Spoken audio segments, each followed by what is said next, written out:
তোমরা তো আগে ডায়লগ দেবে ওটা দিয়ে দেবেন। ওকে, কোনো আপনারা শব্দ করবেন। Camera roll, action. আরে আপনারা তো আগেই চলে আসছেন। হ্যাঁ দিলু ভাই কেমন আছেন? হ্যাঁ হ্যাঁ, ভালো ভালো। হ্যাঁ ভালো আছি। আর এটা হচ্ছে তামান্না।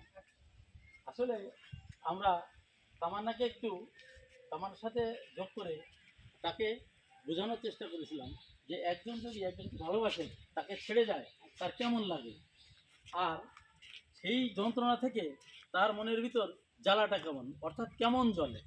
হ্যাঁ, এই কারণেই আসলে তাদেরকে আমরা শাস্তি দিয়েছি। আসলে সে আমার ছোট বোনের মতো, আর সেও আমাকে ভাইয়ের মতো মনে করে। ঠিক আছে, এখন আমার আসলে এই সেই আমার স্ত্রী আছে, আমার সেই প্রেমিকা, সেই স্ত্রী,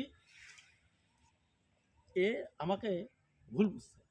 এই ভুলের সংশোধন, হ্যাঁ, জন্যই আমরা চিন্তায় ছিলাম, টেনশনে ছিলাম। বিষয়টা আমিও তো তদন্ত করছি, দেখছি যে না আসলে তার আপন ছোট বোন। হ্যাঁ, এই জন্য তাদেরকে আর কষ্ট দিতে চাই না। এখন ভাই কি করলে সমাধান হয়? সমাধান তো হয়েই গেল, আর বাদ বাকি আপনারা দর্শক মিলাই নেবেন যে কিভাবে এর সমাধান হলো। ওকে, এবার এই পাশে চলে যান।